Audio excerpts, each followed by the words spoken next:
마태복음 10장 29절 31절까지 주님께서 지켜주실 것입니다. 다 같이 할까요? 참새 2마리가 한 아사리온에 팔리지 않느냐? 그러나 너희 아버지께서 허락하지 아니하시면 그 하나도 땅에 떨어지지 아니하리라. 너희에게는 머리털까지 다 세신바 되었나니 두려워하지 말라. 너희는 많은 참새보다 귀하니라. 아멘. 자, 우리 두 가지가 여러분들 핵심이 되는데, 참새 한 마리라도 하나님이 허락하지 아니하면 땅에 떨어지지 않는다라고 하는 이 말씀과 하나님이 우리의 머리털 하나까지 다 세고 계신다라고 하는 이 말씀을 통해서 우리가 느껴야 될 것은, 하나님의 섭리가 얼마나 세밀한지를 우리는 아느냐에 달려있는 거예요. 자, 우리가 살아가면서 하나님의 섭리, 하나님 이렇게 이끌어 가셔야 됩니까? 하나님의 섭리에 대한 우리가 이해를 잘 못할 때가 있어요. 어떨 땐 그게 너무 마음에 안 들어. 너무 낙심하고 이 현실 앞에 절망하고 실망하는 사람들이 있습니다. 막 마음이 무너지면서 오늘 여기 말씀에도 뭐라 하고 있지요? 두려워하지 말라. 두려워하지 말라. 할렐루야.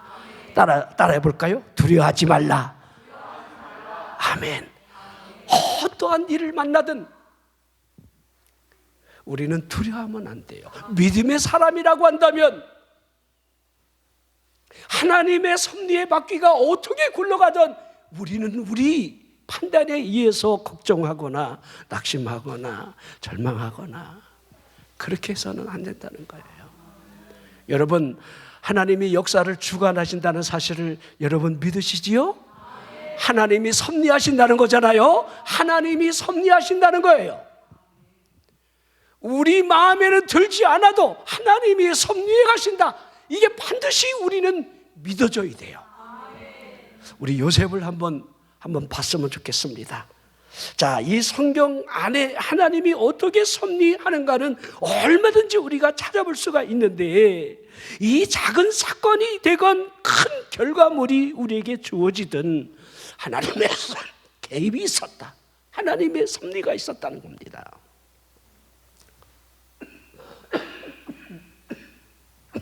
하나님께서 이미 미래에 다가올 그 큰 기근을 대비하기 위한 이 요셉을 하나님이 선택하는 이 장면을 우리는 보게 됩니다. 자, 우리는 한 개인이 살아가는 이 삶의 현실 속에서 하나님의 그 큰 그림을 우리는 전체를 볼 때 이해할 수 있듯이 전체를 봐야. 자, 사람들이요, 등산을 할 때 예를 들어서 저 천고지를 등산을 한다고 한번 가상을 해보겠습니다. 우리 밑에서부터 출발해서 저 꼭대기까지 올라가는데 여러분들 2분 응선, 5분 응선, 8분 응선, 저 정상까지 사람이 올라갔다가 반드시 내려오게 돼 있는데, 정상을 올라가는 과정에서 2분 응선에서 밑을 보는 것과 5분 응선에서 밑을 보는 것과 8분 응선에서 보는 것과 정상에서 보는 것은 다 다르지요. 정상까지 올라가 보면요, 반대편도 보여요. 정상에서는요. 우리가 이 믿음의 눈을 어디까지 여러분들 올라가서 볼 수 있느냐? 과연 정상까지 올라가서 다른 면까지 볼 수 있느냐? 하나님의 섭리, 이걸 볼 수 있는 눈을 우리가 연다는 것은 굉장히 중요한데, 이게 굉장히 어렵거든요, 실은요. 여러분, 우리 요셉이 17살 나이부터 여러분들 꿈을 꾸는 장면으로 하나님이 요셉을 이끌어 가시는 그 과정들이 성경에 우리가 볼 수가 있는데요. 자, 하나님이 어떻게 여러분들 그 시나리오를 써내려가고 있는지를 우리는 볼 수가 있습니다. 하나님이 계획하시고 하나님이 실행하신다는 사실을 우리는 그의 삶의 하나하나까지 우리는 볼 수가 있다는 겁니다. 그러기에 요셉이 훗날 자신의 이 신앙 고백을 이렇게 하고 있는 겁니다. 창세기 45장 7절 8절에 보면 하나님이 큰 구원으로 당신들의 생명을 보존하고 당신들의 후손을 세상에 두시려고 나를 당신들보다 먼저 보내신다니, 그런즉 나를 이리로 보내신 이는 당신들이 아니요 하나님이시라. 하나님이 나를 바로에게 아버지로 삼으시고 그 온 집의 주로 삼으시며 애굽 온 땅의 통치자로 삼으셨나이다.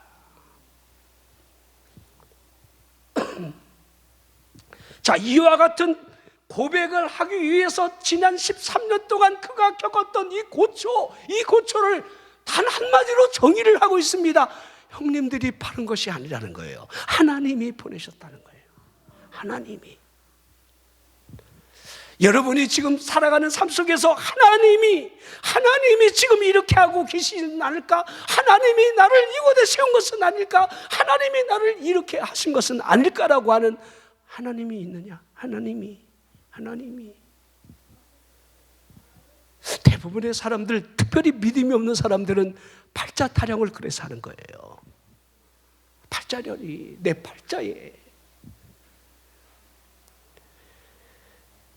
자, 삶의 결과가 이루어져가는 길목마다 이 작은 방식 하나하나가 우리가 얼마나 주목할 수 있느냐에 달려 있습니다. 그 방식 안에 있는 하나님이 하시는 것이 과연 무엇일까를 우리가 보는 데 달려 있는 거지요. 하나님의 방식에서 얼마나 우리가 이해를 하며 나아갈 수 있는가. 이걸 우리가 하나님의 섭리라고 말을 합니다. 하나님의 섭리.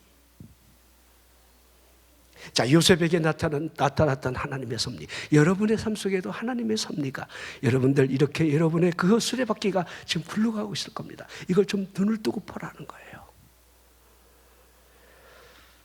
자, 요셉의 형제들이 양떼를 치러 목초지를 찾아서 이동을 해 나가고 있습니다.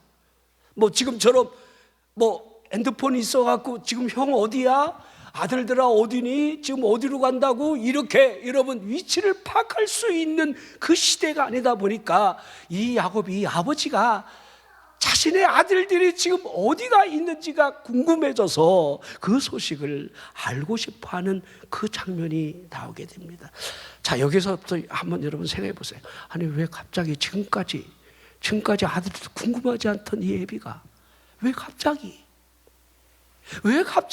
자기 아들들이 어디에 있는지가 궁금해서 그 소식을 알고 싶어 한단 말입니까? 더군다나 요셉을 지목하면서 내가 형제들에게 찾아가서 안부를 전하고 먹을 것을 전달해 주라고 심부름을 시킬 수 있는 그 생각을 갖느냐 이 말이지요. 자, 얼마든지 다른 정도를 보낼 수가 있는 일인데 여러분 왜 요셉이냐 이 말이지요. 물론 우리가 우연이다 이렇게 우리가 말을 할 수는 있을 겁니다. 하지만 우연을 가장한 하나님의 섭리가 되는 이 구조물의 기초를 우리는 볼 수 있어야 한다는 거예요. 우연 같지만 우연이 아닌 그 아버지의 마음이 갑자기 요동을 치면서 가장 사랑하는 아들, 그 아들을 보낼 수 있는 그 타이밍. 자, 그리고 이 요셉을 보면요, 아버지의 심부름을 가면서 그 형들의 목초지 예상되는 그 지역으로 세단을 향해 찾아가지만은 이 세단에 형제들이 없다는 사실을 알게 됩니다.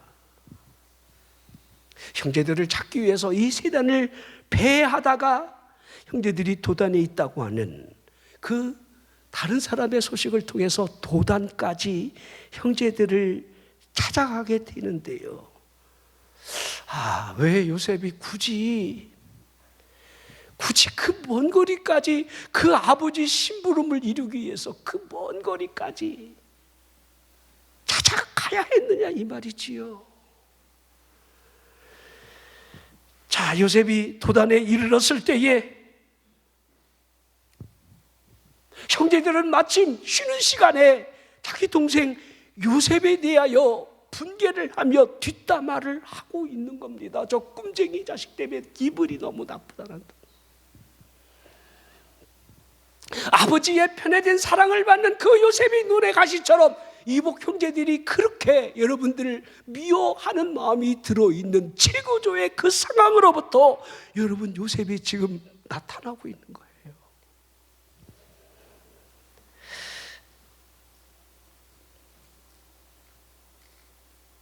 자, 이게 타이밍이 참 희한하지요. 요셉은 아버지의 심부름을 이루기 위해서 그렇게 멀리까지 형제들을 찾아가 아버지의 소식을 전하려고 하는데 형제들은 자신을 미워하고 그 최고조의 이 악한 감정이 있는 상황으로부터 요셉이 그곳에 등장한다는 사실입니다. 그 일로 인해서 그 형제들이 하는 말을 보면 참 악의 끝판왕을 보는 것 같아요. 저가 하는 그 꿈을 저를 죽임으로 말미암아 그 꿈이 이루어질 수 있겠는가? 실은요, 이거 맞는 얘기예요. 사람은 죽음으로써 모든 것을 끝장을 내려는 사람들이 있어요. 죽음은 끝이다, 죽이려면 죽고 나면 끝이다라고 생각하는 사람들이 있습니다. 자, 이 일로 말미암아 결국 구덩이에 던져지고 또 구덩이에 던져놓고는 그 형제들이 떡을 먹고 있는 이 장면을 우리는 보게 되는데, 이 얼마나 여러분 이 악한 일이 지금 펼쳐지고 있느냐 이 말입니다. 바로 그때에 그 앞으로 이스마엘 대상들이 지나가고 있습니다. 이 이스마엘 대상들도 참 이해하기가 어렵습니다. 다른 길이 수없이 많았을 텐데 어쩌면 그 시간에 그 지역으로 그들이 여러분 지나갈 수 있었느냐 이 말이지요. 왜 그 시간에? 어찌하여 그들은 생필품을 사고 파는 장사치가 아닌 노예 상인으로서 여러분 그 앞을 지나가더냐 이 말입니다. 그리고 노예로 팔리잖아요. 자, 가는 길에 얼마든지 애굽이 아닌 다른 지역에서 요셉이 팔릴 수도 있었을 텐데 애굽까지 가게 됩니다. 그리고 보디발이 그를 여러분 노예로 사게 됩니다. 왜 보디발의 집이어야 했습니까? 그냥 평범한 부잣집의 노예로 팔려가는 것도 아니고 여러분들 보디발 시대장이 되는 권력이 있는 왕의 여러분들 이 권력과 밀착되어 있는 이 보디발의 집에, 그러면서 하나님이 그와 계속 함께 했다 하고 있죠. 하나님이 요셉과 함께 했다, 요셉과 함께 했다. 여기서 가장 중요한 것은요, 자, 환경이 어떠냐가 중요한 게 아니라 하나님이 나와 함께 했다는 게 중요하다는 거예요. 하나님이 나와 함께 했다. 여러분이 다른 거 묻지 말고요, 여러분이 살아가는 이 삶 속에서 어떤 환경을 보지 말고 하나님이 나와 함께하고 있다, 다른 것을 부르라는 거예요. 이것보다 중요한 것이 없다라는 겁니다. 자, 그곳에는 보디발의 아내가 있었지요. 그 아내의 유혹으로부터 여러분 결국 왕의 감옥이라 할 수 있는 통을 속으로 갇히게 되는 일을 그는 겪게 됩니다. 마치 이 요셉의 삶을 보면요, 마치 롤러코스터를 타는 것처럼 여러분들 그의 삶이 올라갔다가 밑으로 바닥으로 떨어졌다가 하는 모습을 우리는 볼 수가 있습니다. 우리가 살아가는 삶이 결코 다르지 않을 수도 있습니다. 우리의 삶 속에서 불합리하고 이해하기 어려운 왜라고 하는 이 질문을 수도 없이 던져야 하는 상황 속에 우리가 갇혀 있을 수도 있다는 겁니다. 할 수만 있다라고 한다면 어디론가부터 꼬여버린 이 실타래를 마치 끊어버리고 싶은 그 심정으로 우리가 살아갈 때가 있습니다. 소망이 보이지 않는 그곳에서도 한 줄기의 빛이 비춰지고 있다는 사실을 그럼에도 불구하고 하나님이 계속해서 보여주고 있습니다. 자, 감옥에서도 하나님의 은혜가 요셉과 함께 하지요. 또 한 번의 기회가 왔습니다. 술 맡은 관원장, 떡 맡은 관원장이 바로에게 무슨 죄를 지었는지는 모르겠지만은 그의 미움을 받아 요셉이 갇혀있는 이 감옥으로 들어오게 됩니다. 그리고 어느 날 그 둘이 한밤중에 비상한 꿈을 동시에 꾸게 되는데 이 꿈을 요셉이 해석을 해내지요. 누구는 살게 되고 누구는 죽게 될 것이라고 하는 꿈 해목을 하게 됩니다. 자, 그의 말대로 술 맡은 관원장은 복권되고 떡 맡은 관원장은 여러분 형장이 이슬로 사라지고 맙니다. 자, 우리가 이 땅을 살아가면서 흔한 일처럼 벌어지고 있는 사건들 하나하나에 우연처럼 엮인 가정을 한 것처럼 보인다 할지라도 결코 우리의 삶에는 우연이 없음을 알아야 돼요. 우연이 아니에요. 섭리라고 하는 이 사실을 엮기 위해서 하나하나의 모든 장면들이 고리가 되어 있는 거예요. 그때 그 고리, 그때 그 일이, 그때 그 아픔이, 그때 그 어려움이 하나의 섭리라는 이 고리를 연결해 나가고 있는 여러분들 수레바퀴 역할을 하고 있다라고 하는 겁니다. 요셉은 왕의 측근들을 향해서 자신이 이 감옥에 있다는 사실이 무하다는 사실을 얼마나 밝혔겠습니까? 자, 순탄한 일이 당신들에게 주어질 때에 나를 좀 기억해 달라고 하는 이 간청도 분명히 했습니다. 하지만 여러분, 복권을 얻은 술 맡은 관원장은 그리하지 않았습니다. 요셉을 기억하지 않았습니다. 너무 놀라운 일 아닙니까? 둘이 한날 꿈을 꿨는데 이 꿈의 해몽대로 자신은 살고 자신의 동료가 죽었다는 사실 앞에 저 요셉은 정말 감옥에 있을 사람이 아니야. 저 청년은 순수한 청년이야. 내가 바로에게 말해서 저를 구원해내야 되겠다라고 하는 생각을 아예 까마득하게 잃어버렸다는 겁니다. 만일 여러분 여기서 생각을 해볼까요? 술 맡은 관원장이 정신이 번쩍 나갔고 바로에게 간청함으로 말미암아 그 감옥에서 나왔다라고 한다면 무슨 일이 여러분들 전개가 되겠습니까? 아닙니다. 하나님의 섭리하심에 사람의 때가 결코 개입하지 않는다는 사실을 우리에게 그대로 보여주고 있는 겁니다. 왜냐하면 아직 바로가 여러분 꿈을 꾸지 않았기 때문이죠. 우린 이걸 보라는 거예요. 하나님의 정하신 때, 우리는 하나님의 정하신 때를 잘 모를 때가 있습니다. 그때 하나님의 때, 이 때를 얼마나 알고 있는가, 하나님의 때를 우리가 얼마나 이해하고 있는가, 하나님의 섭리가 얼마나 나를 주관하고 있다는 사실, 이걸 얼마나 이해하고 있는가에 달려 있다고 생각이 되어집니다. 여러분, 사람의 뇌에 꿈을 주시는 하나님의 그 역사는 아직 때가 이르지 않은 거예요. 자, 우리가 느부갓네살 왕이 여러분들 꿈을 꾸고 미래에 있게 될 그 큰 신상을 본인이 보면서 경악을 했고, 이 꿈을 해몽할 자를 찾아서 술사와 박사들을 다 불러서 자신의 꿈 얘기를 하며 해몽하라, 그렇게 한 것이 아니에요. 내가 뭔 꿈을 꾸었는가 너희들이 먼저 이야기하고 해몽을 하면 내가 믿겠다. 여러분, 세상에 그런 왕이 다 있습니까? 바로는 착해요. 그래도 그 쇠가 소가 여러분들 7년 동안 아주 포덕포덕 졌다가 또 7년 동안 바싹 말린 그 모습을, 그 꾼 꿈을 그가 번뇌하고 있었을 때에 이 꿈을 여러분들 해석할 이가 여러분들 요셉밖에 없었다는 거예요. 자, 그때 누가 등장하지요? 술 맡은 관원장. 그때에 여러분 바로의 내리 속에 그 생생하게 펼쳐지는 그 여러분 현실 같은 꿈 앞에 그 괴로움이 있을 때에 그 술 맡은 관원장이 요셉을 떠올리게 되는 겁니다. 왕이요, 실은 내가 2년 전에 2차 지차 이런 일이 있었는데 그때 떡 맡은 관원장은 죽게 되고 나는 살아나는 이 꿈을 동시에 꿨는데 어느 청년이, 히브리 청년이 그 꾸몽을 하더이다. 요셉입니다. 요셉은 감옥에 나와 바로 앞에 섰습니다. 요셉이 바로에게 서기까지 그 앞에 전개되었던 하나하나의 단순한 환경, 그 어떤 하나하나 여러분 우리가 만약에 잘라낸다라고 한다면 무슨 일이 일어나겠습니까? 바로 앞에 그가 여러분 설 수 있겠습니까?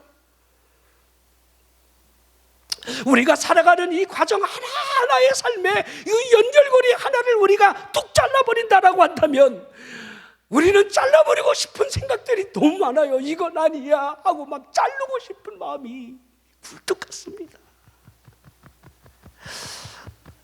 하나님의 섭리 속에 있는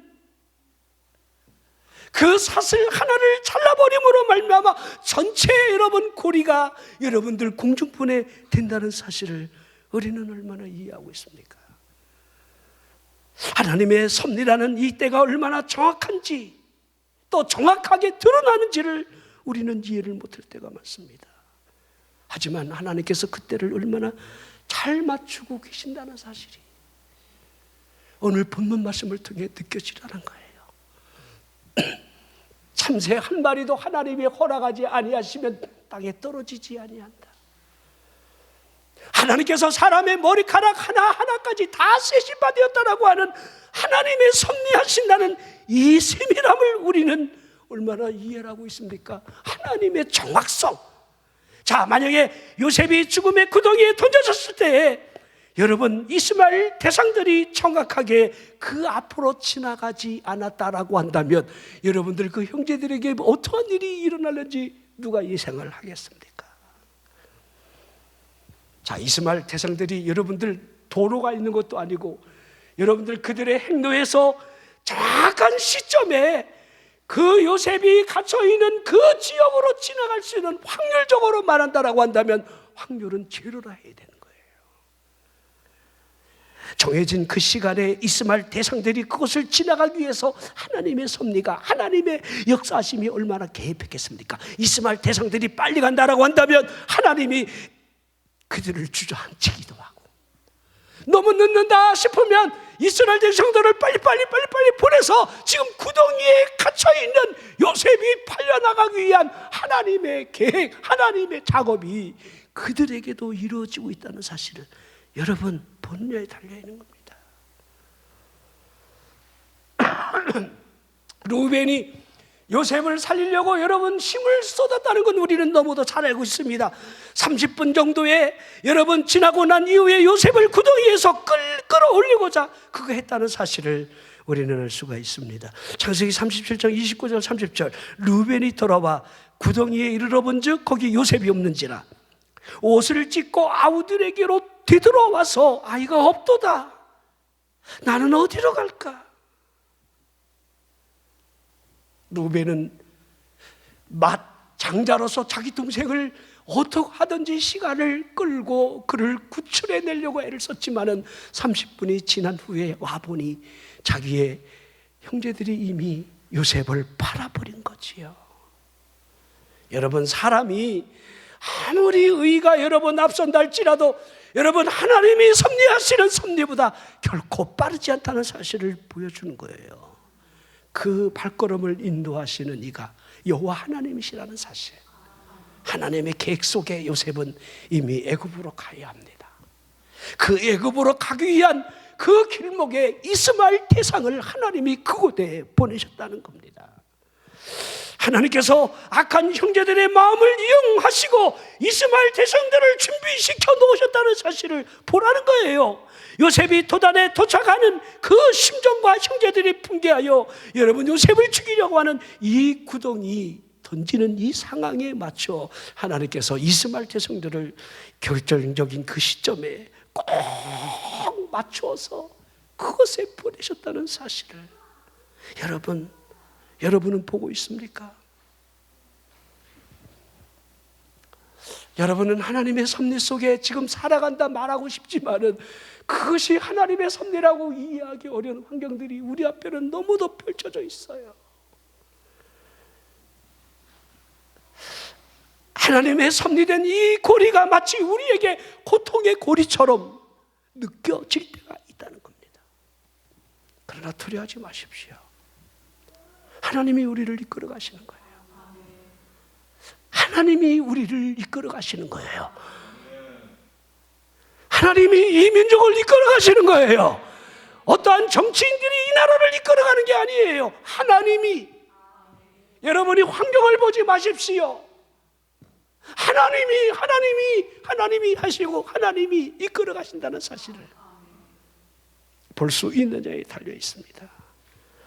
열왕기하 4장에 보면 이 수넴 여인이 등장하는데, 이 수넴 여인하고는 여러분들 이 엘리사가 반드시 여러분들 등장을 하게 되는데, 열왕기하 4장 8절에 보니 하루는 엘리사가 수넴에 이르렀더니 거기에 한 귀한 여인이 그를 간곤하여 음식을 먹게 하였으므로 엘리사는 그곳에 지날 때마다 음식을 먹으러 그리로 들어갔더라. 자, 이 수넴 여인은 하나님의 선지자를 대접하려고 하는 마음이 간곤이라는 단어 안에 들어있는 거지요. 간곤. 강하게 권해서 자신의 집에 들어와 음식을 먹고 지나갈 것을, 하나님의 종이요, 하나님의 사람이요, 내가 대접하기를 원합니다. 그렇지요.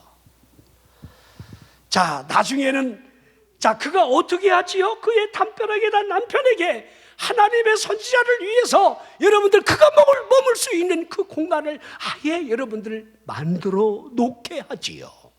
자, 마치 누가복음 10장에 예수님의 일행이 베다니에 들어갔을 때에 그때 등장하는 그 삼렘막에 나오죠. 이죠. 나사로, 마르다, 마리아, 이 삼렘마가 등장을 하게 됩니다.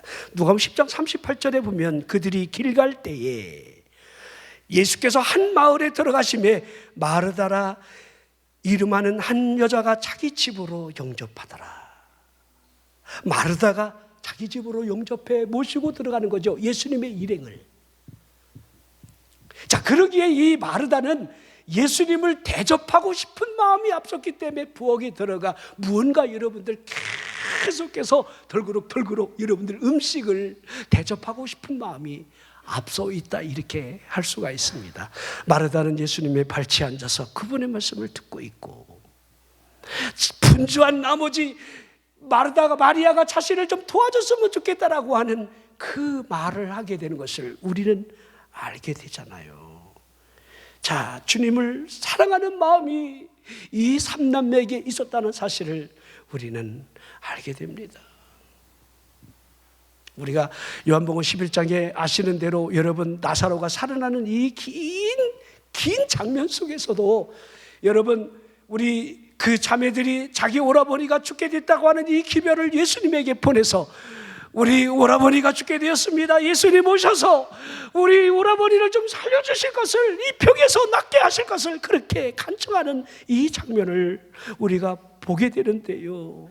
요한복음 11장 3절에 이에 그 누이들이 예수께 사람을 보내어 이르되 주여 보시옵소서 사랑하는 자가 병들었나이다. 사랑하는 자가 병들었나이다. 그런데 이 병은 죽음에 이르는 병이 된 거지요. 이 기별을 받으신 우리 주님께서 이틀을 그곳에 더 유하셨고, 그곳에 갔을 때에 나사로는 이미 장례를 치러 나흘이 지난 채 시신에서 냄새가 나고 있었다는 사실을 보여주고 있습니다. 자, 요한복음 11장 40절 볼까요? 예수께서 이르시되 내 말이 내가 믿으면 하나님의 영광을 보리라 하지 아니하였느냐. 자, 사랑하는 이 가정을 위해서 하나님의 영광이 드러나기를 우리 주님은 계획을 하고 있는 거죠. 자, 죽기를 기다린 것 같지요. 이틀이 더 지금 사경을 헤매는 나사로의 육신을 바라보며 죽기를 기다리신 채로 이틀을 그곳에 더 유하시다가 이제 그곳을 찾아가 하나님의 영광, 그 영광이 어떻게 드러나는 거지요? 나사로야, 나오너라. 그 가정에.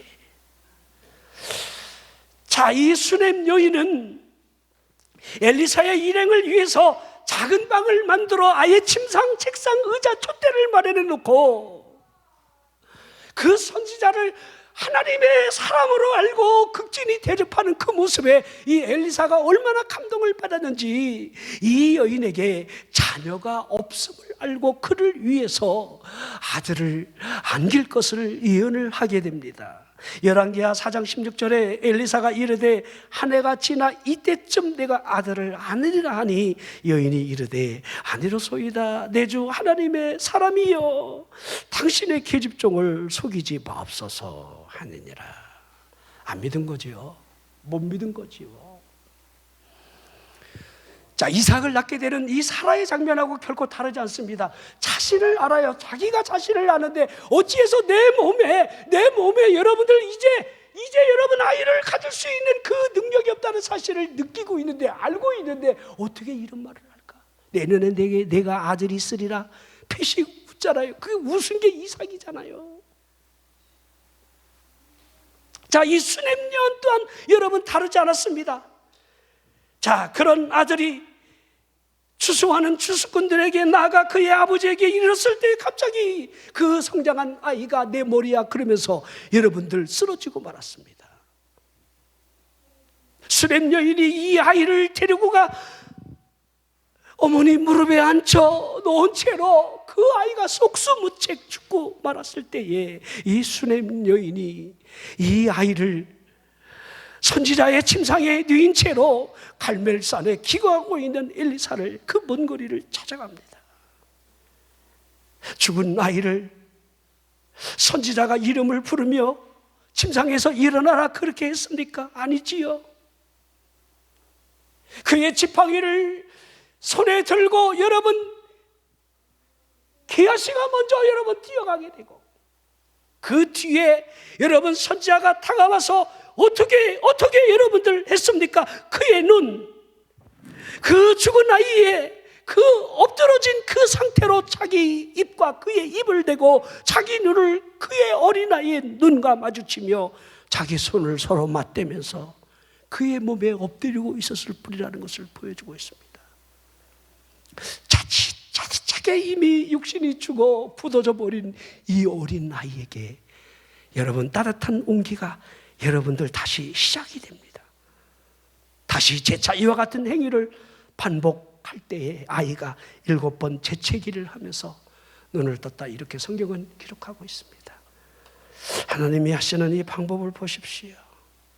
하나님이 하시는 방법. 살아나라 하기도 하고 일어나라 하기도 하고 죽은 그 아이의 여러분 눈과 눈을 마주치며 몸과 몸을 마주치면서 여러분들 7번 그렇게 할 때 그 아이가 채찍을 하며 살아나는 하나님의 방법을 보십시오. 죽었던 아이마저 하나님의 선지자가 여러분들 신뢰하는 그 여인에게 실망을 주지 아니하고 죽었던 이 아이를 여러분 되살려 그 어머니의 품에 안기는 이 모습을 보십시오. 자, 이것만이 아닙니다. 이 엘리사가 이 가정을 얼마나 사랑하는지 이 수냄 여인의 여러분들 이 가족사가 여러분들 장을 뛰어넘어가면서 열왕기하 8장에 들어가 보면 1절에 이렇게 기록이 되어 있습니다. 엘리사가 이전에 아들을 다시 살려준 여인에게 이르되 너는 일어나서 내 가족과 함께 거주할 만한 곳으로 가서 거주하라. 여호와께서 기근을 부르셨으니 그대로 이 땅에 7년 동안 임하리라.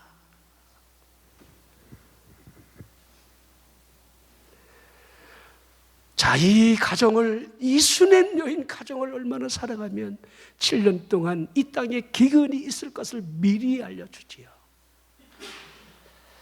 자, 이 선지자의 말대로 이 가정이 여러분들 블레셋 땅으로 여러분들 들어가 7년을 거주하게 됩니다.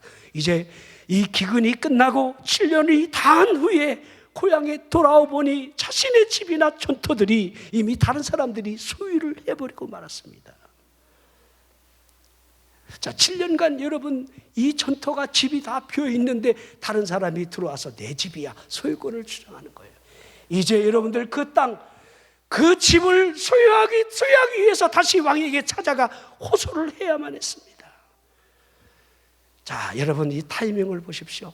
왕에게 7년 동안 블레셋 땅의 기근으로 인하여 다시 들어온 그에게 집과 그 전토를 다시 찾기 위해서 왕에게 찾아가는 이 과정 속에 왕은 무슨 일을 하고 있었습니까?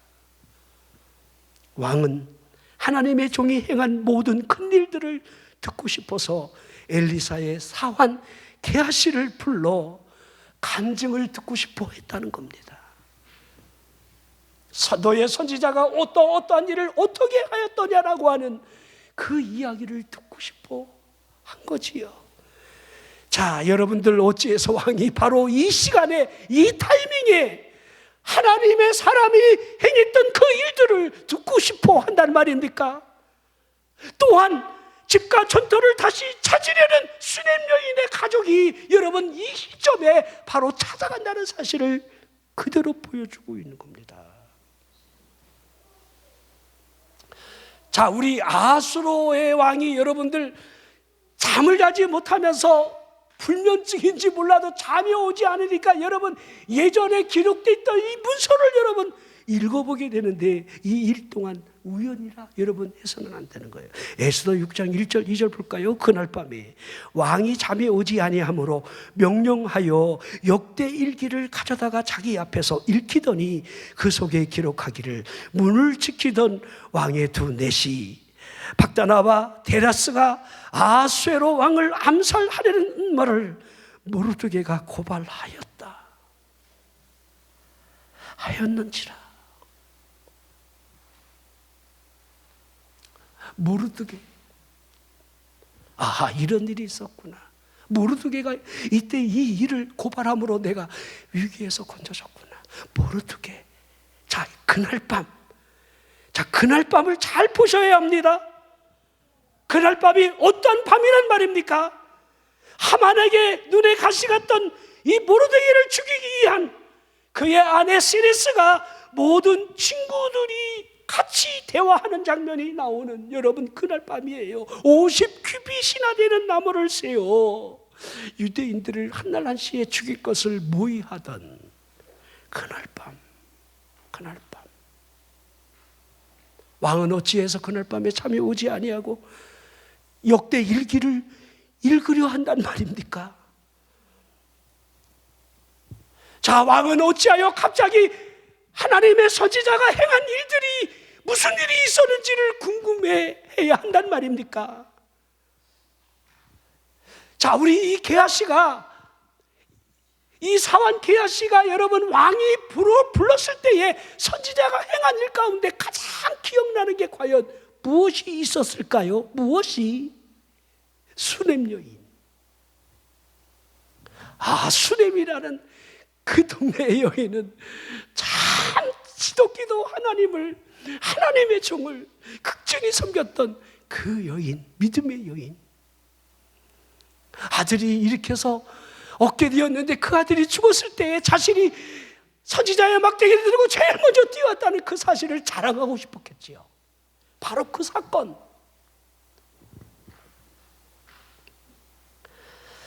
자, 그때의 그 이야기를 하고 있는 중에 수넴 여인이 왕 앞에 자신의 잃었던 집과 전토를 구하기 위해서 들어가고 있는 거예요. 게하시가 먼저 놀랍니다. 수넴 여인이 이 자리에 바로 이 타이밍에 왔다는 사실을 보면서 게하시가 먼저 놀랍니다. 열왕기하 8장 5절에 게하시가 곧 엘리사가 죽은 자를 다시 살린 일을 왕에게 이야기할 때에 그 다시 살린 아이의 어머니가 자기 집과 전토를 위하여 왕에게 호소하는지라. 게하시가 이르되 내 주 왕이여, 이는 그 여인이여, 저는 그의 아들이니 곧 엘리사가 다시 살린 자니이다. 자, 게하시의 간증을 들으면서 왕의 마음이 여러분 그쪽으로 쏠려 있는 그 순간에 수넴 여인이 왕 앞에 여러분 등장을 했다는 겁니다. 이 얼마나 기가 막힌 타이밍이라 할 수 있겠습니까? 여러분, 이 일을 누가 우연이라 이렇게 말한단 말입니까? 하나님이 그때에 이 여인을 왕 앞에 세운다는 사실을 여러분은 보라는 거예요. 모든 상황 속에서 거기에 하나님이 계시다라고 하는 사실을 보는 것은 여러분의 몫이어야 한다는 거예요. 운명과 섭리의 차이를 여러분들은 어디까지 이해를 하고 있습니까? 운명에는 눈이 없습니다. 하지만 섭리에는 눈이 있습니다. 운명은 관역을 보고 화살을 쏠 수 있겠지만은 관역은 존재하지 않는다는 사실입니다. 하지만 섭리라고 하는 이 사실은 관역을 향해 어떻게 하든 화살을 쏘았을 때에 그 화살이 여러분 그것을 향해 날아가고 있다는 거예요. 이게 섭리예요. 여러분은 운명을 믿고 있습니까? 하나님의 섭리를 믿고 있습니까? 자, 예수님이 베들레헴에 태어나신다는 사실은 미가 선지자가 이미 예언을 했습니다. 미가 5장 2절에 베들레헴 에브라다야 너는 유다 족속 중에 작을지라도 이스라엘을 다스릴 자가 내게서 내게로 나올 것이라. 그의 근본은 상고의 영혼에 있느니라 하고 있습니다. 자, 나사렛에서 살고 있는 이 마리아를 좀 보라는 겁니다. 그곳에 태어나야 돼요. 성령으로 잉태한 이 마리아는 나사렛에서 여러분 고향에 여러분들 집터를 두고 있는 여인이에요. 그런데 갑자기 이 가이사가 세금 부과를 위해서 모든 유대 민족은 자기 고향 본토에 돌아가 호적을 정리하라 이렇게 명령을 내렸습니다. 바로 그 타이밍에 그러기에 어쩔 수 없이 만삭된 몸을 이끌고 여러분들 우리 구주를 이 베들레헴에서 낳게 하기 위한 하나님의 정치적인 이 섭리를 여러분들은 볼 수 있어야 한다는 거예요. 베들레헴에 그분이 나기 위한 이 연애 성취를 위한 가이사의 생각까지 움직이시는 하나님의 섭리. 자, 오늘 이 본문에 여러분들이 너희에게는 머리털까지 다 세신바 되었다고 했습니다. 지금 뭐 머리카락이 뭐 2만 개다 3만 개다 이렇게 저는 뭐 개수가 많지 않을 것 같은데 이렇게 그것도 여러분들 대략의 숫자지 그 누가 여러분 사람 하나하나 다 머리카락 뽑아갖고 숫자를 세겠습니까? 많은 사람도 있고 저처럼 좋은 사람도 있고 다 각자가 다를 텐데 자 보십시오. 사람이 머리카락을 셀 수 있겠는가라고 한다면 불가능하다 해야 합니다. 자, 이 머리카락이 참 소중해요. 그렇죠? 아닌가요? 저는 뭐 이렇게 뭐 탈모되는 거를 그렇게 신경을 별로 쓰진 않아서 그런지 몰라도 이거 탈모 때문에 여러분 고민하고 막 걱정하고 이런 분들 보면요 좀 이해는 돼요. 특히 젊은 사람들에게 그런 일이 일어나면 여러분들 삶의 활력을 잃어버리고 자신감을 잃어버리는 거 맞다라고 여러분 생각도 되긴 해요.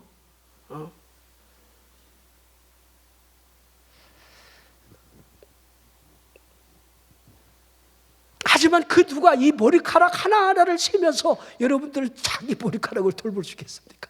이제 탈모를 방지하기 위해서 부단한 노력은 필요하겠지만 누가 머리카락 하나하나 세면서 아이고 오늘 100개 빠졌네 이러면서 여러분들 이 머리카락을 누가 세면서 관리가 여러분 가능하겠습니까? 우리는 머리카락 하나를 내 마음대로 어떻게 하지 못합니다. 하지만 오늘 말씀에 보니까 하나님이 우리 머리털까지 다 세신바 되었다고 했습니다. 하물며 그분이 우리의 삶에 하나하나 그 발걸음을 모르실 리가 있겠습니까? 전능하신 하나님이 우리의 삶에 개입하시면서 하나하나 우리의 발걸음을 그분이 모른다 할 수 있겠느냐 이 말입니다.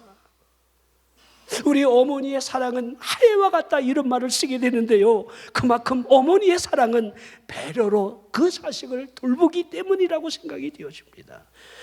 정말 어머니는 세밀해요. 아버지들이 할 수 없는 거 그러기에 아버지들이 여러분 육아를 대신한다 이게 굉장히 큰 고통입니다. 하기도 어려울 뿐더러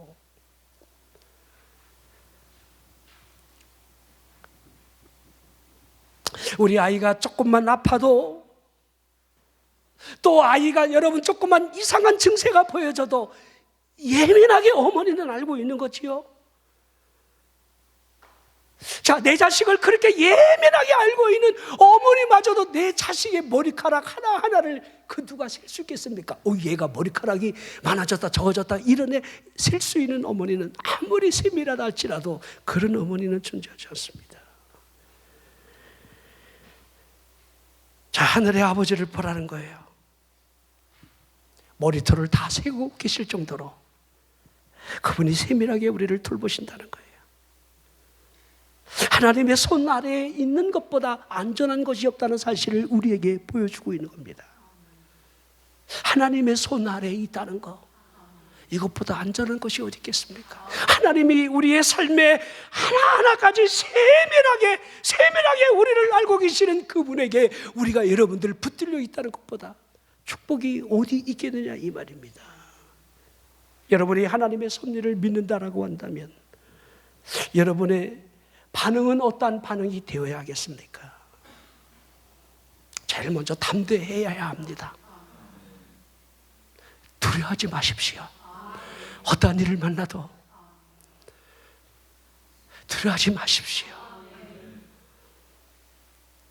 어떠한 일이라고 제가 말씀을 드렸습니다. 여러분의 살아가는 이 삶의 과정에 아주 힘겹고 어려운 그 고통이 앞에 있다 할지라도 도저히 사람의 힘으로 해결해 나갈 수 없는 그 일들이 우리 앞에 전개된다 할지라도 어떤 일이 온다 할지라도 두려워하지 말고, 하지만 우리의 삶은 두려움을 줄 만한 일들이 여러분 널브러져 있습니다. 모르드게 앞에는 하만이라는 두려운 존재가 지금 있는 겁니다. 이스라엘 백성 앞에는 홍해 같은 두려움이 여러분들 넘실대고 있는 것 아니겠습니까? 하지만 모르드게가 하만을 두려워하며 그 앞에 굽실거린 적이 없다는 사실을 보게 되는 겁니다. 두려움 앞을 뛰어넘어 에스더가 죽으면 죽으리라 금식하며 나가는 그 믿음의 모습을 우리는 보는 겁니다. 모세가 죽고 난 이후에 여호수아가 가나안 전쟁을 이어나갈 때에 하나님께서 그에게 제일 먼저 하셨던 말씀은요, 동일한 말씀이에요. 동일한 말씀. 강하고 담대하라. 두려워하지 말라. 쫄지 말라. 내가 너와 함께 하겠다. 여러분, 이 은혜가 우리와 여러분들은 어찌 다르겠습니까? 여호수아 1장 6절 7절을 보십시오. 강하고 담대하라. 내가 그들의 조상에게 맹세하여 그들에게 주리라 한 땅을 이 백성에게 차지하게 하리라. 오직 강하고 극히 담대하여 나의 종 모세가 내게 명령한 그 율법을 다 지켜 행하고 좌로나 우로나 치우치지 말라. 그리하면 어디로 가든지 형통하리니. 여러분, 하나님이 없는 것처럼 행동하지 말라는 거예요. 왜 하나님이 계시는데 여러분, 하나님 앞에서 우리가 하나님이 없는 것처럼, 나 홀로 고아인 것처럼 여러분 떨며 두려워하고 낙심하고 좌절하고 어떻게 하고 있습니까? 하나님이 하시는데.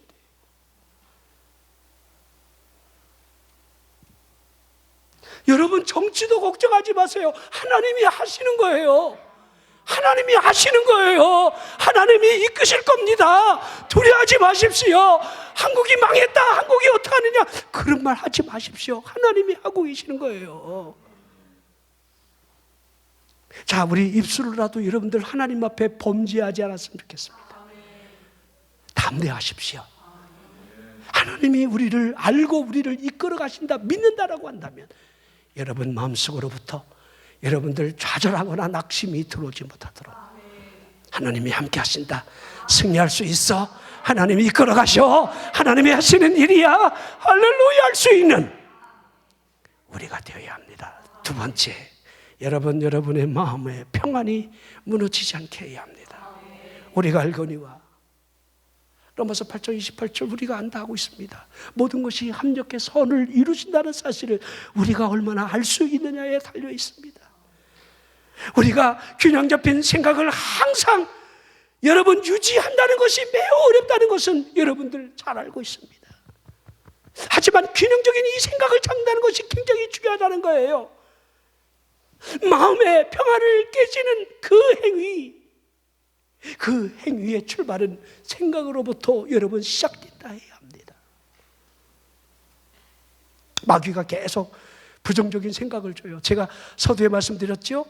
하나님 앞에 말씀대로 우리가 온전히 순종할 수 있겠는가라고 하는 질문을 여러분들이 던지고 받게 될 때 어떻게 그렇게 그건 너무 힘들어 이렇게 생각하는 순간 여러분들은 이미 무너져 있다고. 마귀가 여러분들 이기고 있는 거라고. 우리는 100% 순종해야 합니다. 순종할 수가 있습니다. 하나님이 우리에게 그와 같은 은혜를 주신다라고 하는 그 믿음의 눈이 열려있는 사람은 그와 같은 동행이 있다는 거예요. 동행.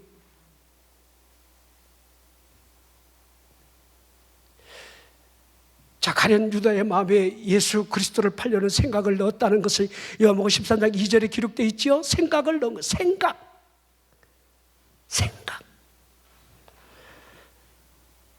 요한일서 4장 1절에 사랑하는 자들아 영을 나 믿지 말고 오직 영들이 하나님께 속하여나 분별하라.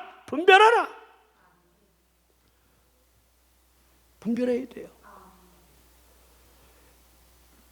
자, 하나님께 속하지 아니한 영들이 우리를 이끌어가지 못하도록 우리가 하나님의 섭리를 믿는다라고 한다면 우리 마음으로부터의 평강이 여러분 그 누군가가 빼앗아가지 못하도록 이 마음의 평강을 우리는 지킬 수 있어야 돼요.